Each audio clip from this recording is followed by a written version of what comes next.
Pacaran 4 tahun kandas ditinggal menikah, datang ke acara dengan tetap tertawa walau hati terluka. Seorang pria datang kondangan ke acara pernikahan mantannya sendiri setelah menjalin hubungan selama 4 tahun.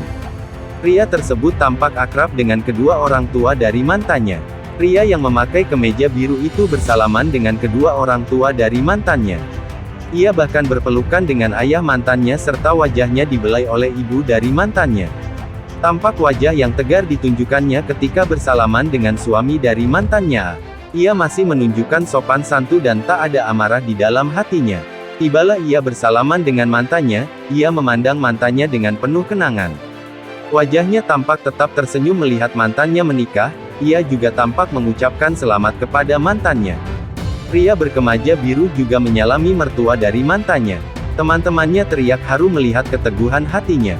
Ia tetap menyembunyikan amarahnya dan menampilkan tawanya walau hati terluka.